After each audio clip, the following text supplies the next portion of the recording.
नमस्कार, मैं हूं तुषार और आप देख रहे हैं खबर 100। आइए रुख करते हैं आज की खबरों की ओर, पर उससे पहले एक नजर आज की हेडलाइंस पर। कांग्रेस ने बताया भाजपा के सदस्यता अभियान को विनाशकारी। पुत्र मोह की राजनीति से बिगड़ती कांग्रेस की हालत। भूपेंद्र सिंह। शासकीय शिक्षक के घर लोकायुक्त का छापा। लगातार सोयाबीन खराब होने से किसान चिंतित। मध्य प्रदेश में राजनीति गरमाई हुई है, साथ ही एक दूसरे परिवार पलटवार का दौर जारी है। कांग्रेस के राष्ट्रीय अध्यक्ष को लेकर छिड़ी राजनीति पर भाजपा लगातार हमले कर रही है। इसी के तहत मंत्री भूपेंद्र सिंह ने कांग्रेस के राष्ट्रीय अध्यक्ष को लेकर हमला बोलते हुए कहा कि कांग्रेस की पुत्र मोह राजनीति के चलते ये हालत हुई है और कांग्रेसी नहीं चाहते कि राहुल गांधी अध्यक्ष बने, जबकि सोनिया गांधी की इच्छा है कि राहुल ही कांग्रेस की भागडोर संभाले। साथ ही मध्य प्रदेश को लेकर मंत्री भूपेंद्र सिंह ने कहा कि जो कॉन्सेप्ट तैयार है वो पीएम के अभियान का है और उसका एक हिस्सा है। देखिए, कांग्रेस के लोगों से मैं पूछना चाहता हूँ, क्या विकास से रोजगार नहीं जुड़ा है? अगर विकास नहीं होगा तो रोजगार कैसे होगा? अगर 10,000 करोड़ के मार्ग बनेंगे तो कितने लोगों को रोजगार मिलेगा? क्या ये कांग्रेस के लोगों को समझ में नहीं आता क्या? और इसलिए कांग्रेस बिना किसी कारण के सिर्फ विरोध भी भारतीय जनता पार्टी का करना है, और वो भारतीय जनता पार्टी का विरोध नहीं कर रहा है, वो मध्य प्रदेश के विकास का विरोध कर रहे हैं। और मध्य प्रदेश का विकास इन्होंने 1.25 साल पूरी तरह से रोक के रखा था। अब मध्य प्रदेश का विकास हो रहा है। जहाँ तक युवाओं की नौकरी का सवाल है, तो माननीय मुख्यमंत्री जी ने स्पष्ट रूप से कहा है कि अब मध्य प्रदेश के नौजवानों को, मध्य प्रदेश के युवाओं को ही मध्य प्रदेश में रोजगार मिले, ये हमारी प्राथमिकता है और इसको लेकर सरकार नीति बना रही है। और पूरे विश्वास के साथ मैं कह सकता हूं कि आने वाले समय में जो भी नौकरियां आएंगी उसमें मध्य प्रदेश के युवाओं को ही अवसर मिलेगा।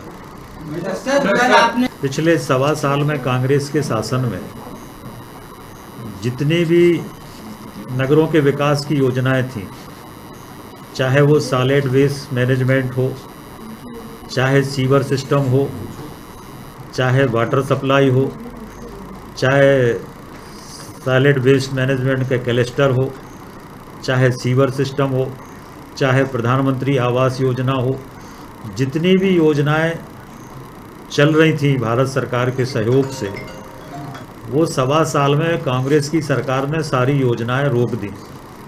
रोकने का कारण ये है कि इन्होंने ग्रांट नहीं दी, और इसलिए जो पैसा भारत सरकार से मिला वो राज्य की ग्रांट ना मिलने के कारण उस पैसे का उपयोग नहीं हो पाया। इसलिए इन्होंने प्रधानमंत्री आवास भी रोके, सीवर सिस्टम भी रोका, सॉलिड वेस्ट मैनेजमेंट सिस्टम भी रोका, पेयजल की योजनाएं सारी रोक दी। तो मध्य प्रदेश के विकास को इन्होंने 1.25 साल रोकने का काम किया है, इसलिए कि म्यूचुअल ग्रांट जो होती है वो इनको ना मिलाना पड़े, और इसलिए ये कांग्रेस के कारण 1.25 साल शहरों। भोपाल से दीपक सिंह की रिपोर्ट। ग्वालियर में गोहद विकास खंड में पदस्थ एक शासकीय शिक्षक के यहां लोकायुक्त पुलिस ने छापा मारा है। लोकायुक्त पुलिस ने कहा कि शिक्षक चंद्र प्रकाश पाठक के यहां 200% आय से अधिक संपत्ति मिली है। दरअसल करीब 8 महीने पहले लोकायुक्त पुलिस अधीक्षक को थाटीपुर थाना क्षेत्र के कुमपुरा में रहने वाले शासकीय शिक्षक चंद्र प्रकाश पाठक के खिलाफ एक आवेदन मिला था, जिसमें कहा गया था कि पाठक ने भ्रष्टाचार करके संपत्ति इकट्ठी की है। इस बीच शिक्षक ने भी आरोप लगाते हुए कहा कि उसके कुछ दूर के रिश्तेदार से पारिवारिक विवाद चल रहा है, जिसके कारण उन्होंने पिछले दिनों उस पर हमला किया था और शिकायतकर्ता व्यापन के भी आरोपी हैं। उसका यह भी कहना है कि शिकायतकर्ता के खिलाफ अवैध कब्जे के उसने कई बार आवेदन दिए हैं, लेकिन उसके खिलाफ कोई भी कार्यवाही नहीं हुई है। फिलहाल पुलिस मामले की जांच में लगी हुई है। मामला ये है कि मेरे एक ताऊ थे, उनके कोई संतान नहीं थी, तो उन्होंने मेरे को ज़मीन दे दी। लड़कियों ने, उनके नाम हो गई थी लड़कियों ने मेरे को रजिस्ट्री कर दी। और उसके पेटे में क्या है कि सामने वाला मेरे से झगड़ा करने के लिए तैयार था। आज से 8 साल पहले ज़मीन खरीदी थी, उस ज़मीन पर वही कब्जा किए हुए प्रशासन को मैं कम से कम 500 लिखित शिकायत दे चुका, लेकिन आज दिनांक तक कोई कार्रवाई नहीं हुई। सामने वाले ने मेरे पे अपहरण लगवाया अपने खुद के बेटे का। उसके बाद में मेरे पे 376 कायमी कराने की कोशिश करी। उसके बाद में उन्होंने किसने करी? प्रदीप पाठक उर्फ अनिल। कौन है ये? मेरे गांव के ही हैं और वो ज़बरदस्ती उस पर ज़मीन पे कब्जा किए हुए। प्रदीप पाठक, अनिल और उनके मुकेश और एक उसका लड़का है नितिन पाठक। जिन लोगों ने ना जो है कि करीब है ना काफ़ी शिकायतें करी मेरी, और सारा निराकरण होता रहा, जांच चलती रही। उसके बाद में उन्होंने उनका एक रिश्तेदार था, वो व्यापम में आरोपी था, तो उसके द्वारा मेरा नाम लिखवा दिया, उसमें मेरे को भी आरोपी बना दिया। आज लोकायुक्त का छापा है। क्यों पड़ा है? मेरी समझ से तो वो गलत है। अब जो भी होगा शासन में निराकरण हो जाएगा उसका। अब ये जांच कर रहे हैं, इन्वेस्टिगेशन कर रहे हैं। नहीं, आय से अधिक संपत्ति का है ना। उसके बाद में है ना जो है कि मेरे को तो अभी उस पर मेरे को मार के डाल दिया था उनने, लेकिन 307 का उन पर प्रकरण पंजीबद्ध है और बराबर है ना जो है कि बेल पे हैं वो। और अभी मेरी है ना जो है कि उन्होंने सुपारी दी है 3 लाख रुपए की। एक कोई डबरा का लड़का है, मेरे को अभी 8 दिन पहले मालूम पड़ा है, मैं घर से निकल नहीं रहा। आज से करीब 8-10 महीने पहले एक शिकायत प्राप्त हुई थी, जिसकी जांच मेरे द्वारा की गई थी। उस जांच में चंद्र प्रकाश पाठक की जो आय है उससे करीब 200% आय अधिक पाई गई थी, जिसके कारण से आज उससे संबंधित जो भी दस्तावेज वगैरह या अन्य कोई और संपत्ति यहाँ प्राप्त हो सकती है, इसकी जानकारी हेतु आज यहाँ छापा डाला। कितनी संपत्ति अवैध पाई गई? उस वक्त जांच के दौरान हमने करीब आय से करीब 45 लाख रुपए अधिक पाए गए। इनकी पहले भी शिकायत हो चुकी है। अब हमारे यहाँ तो जी पहली शिकायत है। कौन है जी? क्या करते हैं जी? ये मास्टर हैं, शासकीय शिक्षक। शासकीय कहाँ पर? अभी वर्तमान में गोहद ब्लॉक में है। ओमपाल कौरव की रिपोर्ट। कांग्रेस के पास गांधी परिवार के अलावा विकल्प नहीं है। गृह मंत्री नरोत्तम मिश्रा के इस बयान पर पलटवार करते हुए कांग्रेस विधायक लक्ष्मण सिंह का बड़ा बयान सामने आया है। सिंह ने कहा कि विकल्प का कोई प्रश्न ही नहीं है। जब से सोनिया गांधी अध्यक्ष बनी है तब से ही वह वर्किंग कमेटी के मशवरे से ही सारे कार्य करती है। हमारी पार्टी की पहचान सोनिया गांधी से जुड़ी हुई है। साथ ही सिंह ने आगामी उपचुनाव को लेकर कहा कि मेरा अनुमान है कि कांग्रेस 18 से 20 सीट जीत जाएगी, क्योंकि शिवराज पूरे प्रदेश की बाढ़ का निरीक्षण करने के बजाय ज्योतिरादित्य सिंधिया पर ही टिके हुए हैं। शिवराज की भूल होगी अगर वो ज्योतिरादित्य सिंधिया के दम पर चुनाव लड़ेंगे। विकल्प का प्रश्न ही नहीं उठता है। क्यों नहीं उठता है? क्योंकि कांग्रेस वर्किंग कमेटी में जो लोग रहे सीनियर लोग, वर्षों से, आज से नहीं, जब से सोनिया जी बनी है, सोनिया जी कांग्रेस वर्किंग कमेटी का जो भी प्रस्ताव होता था उस पर वो निर्णय लेकर आगे बढ़ती थी।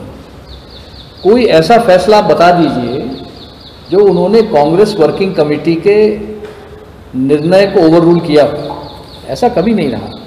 तो आज जो लोग कह रहे हैं कि विकल्प ढूंढिए, ये करिए, तो ये तो वही लोग हैं जो वर्षों से कांग्रेस वर्किंग कमेटी में चले आ रहे हैं।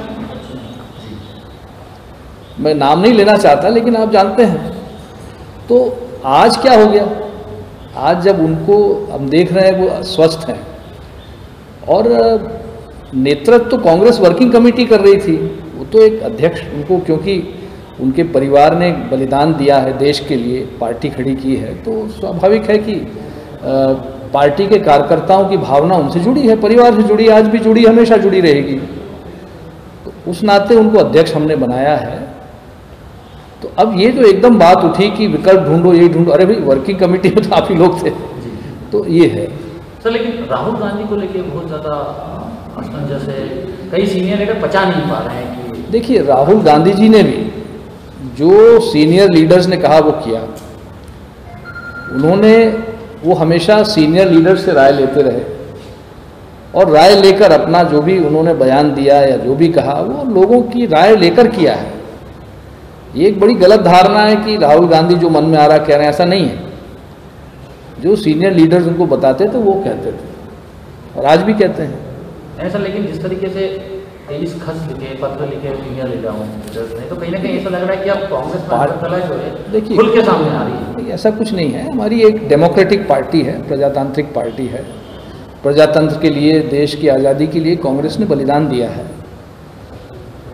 ये कोई ऐसी बात नहीं है, कोई भी पार्टी हो, भारतीय जनता पार्टी हो, कांग्रेस, भारतीय जनता पार्टी में बल्कि वहाँ कार्य समिति की नहीं चलती है, वहाँ एक व्यक्ति की चलती है।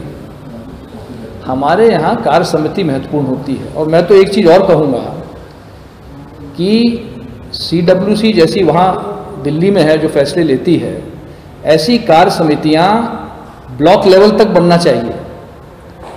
एक व्यक्ति पर नहीं होना चाहिए, जैसे आज प्रदेश कांग्रेस भी है। तो यहाँ की जो कार्य समिति है या नहीं है तो बनाई जाए, और कार्य समिति का जो फैसला हो वो अध्यक्ष जी लागू करें, तो सबका पार्टिसिपेशन हो जाता है। जिले में भी ऐसा होना चाहिए, क्योंकि जिले में भी अगर हमने बना लिया, कोई अध्यक्ष बन गया, अब जिसने बनाया वो उसके कहने पे चलता है, तो फिर उससे विरोध पैदा होता है और पार्टी कमजोर होती है। सिंधिया जी का मैं नहीं कहता, मैं गया था चुनाव लड़ने से पहले। मैं कोई चुनाव लड़के किसी संवैधानिक पद पे बैठकर मैंने इस्तीफा नहीं दिया जैसे अभी हुआ है। मैं चुनाव के पहले गया था और चुनाव के पहले वापस आया। विधायक या सांसद बन के मैंने दल नहीं बदला। और सिंधिया जी की सिंधिया जी जाने, वो क्या करेंगे क्या नहीं करेंगे उनका फैसला है। लेकिन एक चीज, तो कांग्रेस ले लेगी उनको।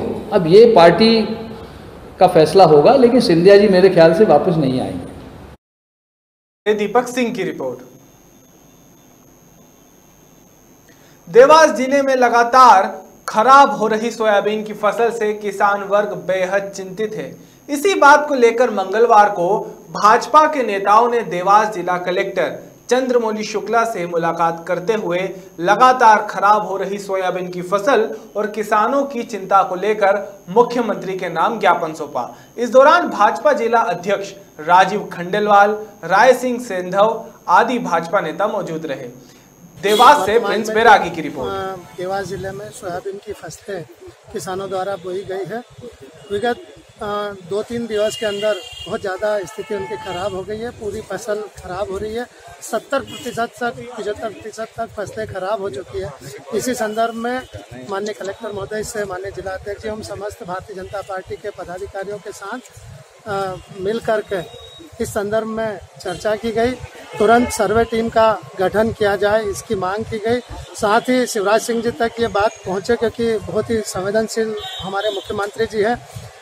उनके द्वारा अभी 18 तारीख तक, 18 अगस्त तक और 18 अगस्त के बाद 31 अगस्त तक तारीख बढ़ाई गई है बीमा करने की।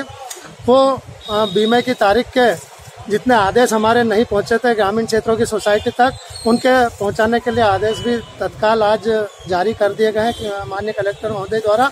सभी किसानों को जिनका नुकसान हुआ उनकी कैसे भरपाई हो सके, चाहे वो मुआवजे के माध्यम से या बीमा राशि के माध्यम से, ये बात माननीय कलेक्टर महोदय के माध्यम से शिवराज सिंह जी माननीय मुख्यमंत्री जी तक पहुंचाई गई है।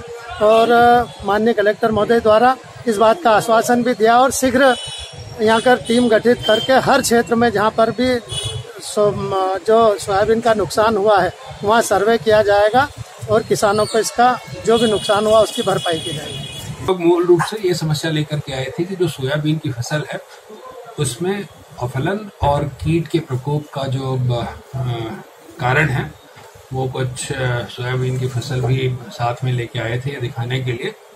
इसका एक हमने जो नजरी आकलन होता है वो प्रारंभिक तौर पर करवाया है और साथ में शासन ने भी जो बीमा की फसल बीमा योजना की लास्ट डेट जो पहले 18 तारीख थी उसको बढ़ा करके 31 तारीख कर दी गई है।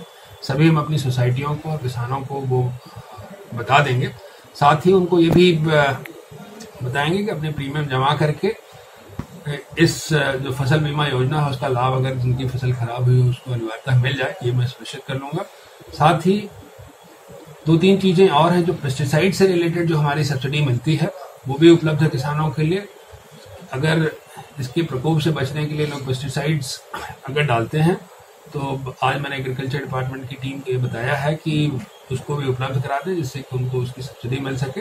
और एग्रीकल्चर की और पूरी की पूरी जो हमारी कृषि विज्ञान केंद्र के जितने भी वैज्ञानिक हैं उनको सबको मैंने फील्ड पे भेजा है कि वो जाकर के इसको देखें और साथ ही अगर आवश्यकता पड़ती है तो किसानों को मार्गदर्शन भी करें।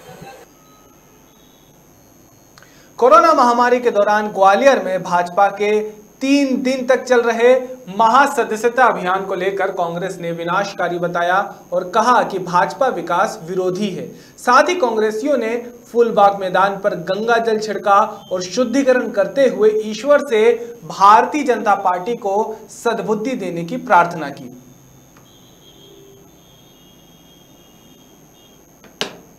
आज हमारे आदरणीय अशोक शर्मा जी द्वारा ये कार्यक्रम रखा गया। मुख्य बात उनका जो मैसेज है और जो हमारा यूथ कांग्रेस फ्रंटल ऑर्गेनाइजेशन का मैसेज है वो एक ही है कि आप ये बताइए कि भाजपा विकास की तरफ लेके जा रही है कि विनाश की तरफ लेके जा रही है। विकास होती है उन्नति प्रगति, विनाश होता है कि जहां जनता को कोरोना जैसी महामारी के दौरान उसी क्षेत्र में, उसी ग्राउंड के अंदर जहां पर व्यक्ति खेलता है, जहां पर व्यक्ति टहलता है, जहां पर हर व्यक्ति शाम को इकट्ठा होता है, वहां ये बीमारी देकर विनाश की तरफ लिया जा रहा है। मुद्दे की बात 144 धारा का उल्लंघन नहीं है, मुद्दे की बात संविधान का उल्लंघन नहीं है, मुद्दे की बात अगर यही प्रोग्राम कांग्रेस इकट्ठा करती है तो क्या कहा जाता है कि कांग्रेस को कोरोना महामारी का लिहाज नहीं है। और जब यही प्रोग्राम 3 दिन मिलकर भाजपा सरकार ने किया तब कौन सी कोरोना, कहाँ की कोरोना। इसका मतलब यही है हमारा और चला गया था 3 दिन कोरोना छुट्टी पे तो गया ही गया। मुझे लगता है कोरोना इन्होंने विदेशी भगा दिया चाइना की तरफ, जो मुझे लगा भाजपा के। शुद्धिकरण कराया, किस तरीके से शुद्धिकरण कराया? शुद्धिकरण हमारे अशोक शर्मा जी ने कराया। वो इस मैसेज है फूलबाग मैदान में कराया। उसका एक सिंपल मैसेज है क्या कि इस जगह को जब हम अपने पाप धोने जाते हैं, गंगा मैया में डुबकी लगाने जाते हैं तो शुद्धिकरण करते हैं खुद का। तो इस गंगा जल इस ग्राउंड पर डाल के उन्होंने इस ग्राउंड को शुद्ध किया है उन सभी भाजपा नेताओं द्वारा जिन्होंने यहाँ पर गंदगी फैलाई थी। ग्वालियर से ओमपाल कौरव की रिपोर्ट। हम आए दिन देखते और सुनते आ रहे हैं कि कोरोना की आड़ में कितने अवैध काम हो रहे हैं। साथ ही हम बात करते हैं हॉस्पिटल की तो मरीजों के लिए कई सुविधाएं उपलब्ध करवाई गई हैं। लेकिन देवास जिले से एक ऐसा मामला सामने आया है जहां अमलतास होटल में कोरोना महामारी की आड़ में गरीबों को डरा धमकाकर लूटमार और डराने का व्यापार किया जा रहा है, जिसके विरोध में छात्र एकता परिषद जिला संयोजक अभिषेक गोस्वामी और नगर अध्यक्ष सुदर्शन दुबे के नेतृत्व में हॉस्पिटल पर जल्द कार्यवाही करने की मांग को लेकर जिलाधीश और मुख्य चिकित्सा अधिकारी के नाम ज्ञापन सौंपा गया।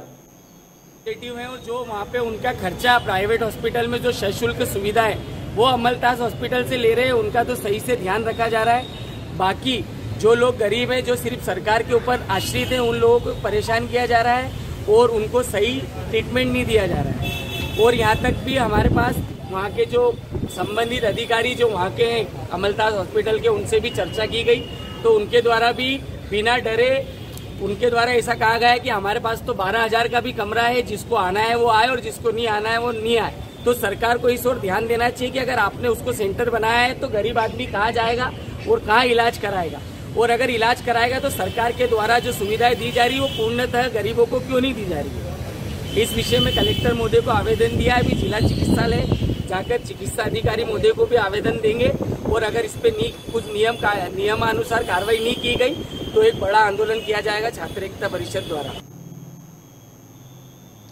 देवास से प्रिंस बैरागी की रिपोर्ट। अभी के लिए केवल इतना ही, लेकिन ताजा खबरों के लिए देखते रहिए खबर 100, जनता की बुलंद आवाज।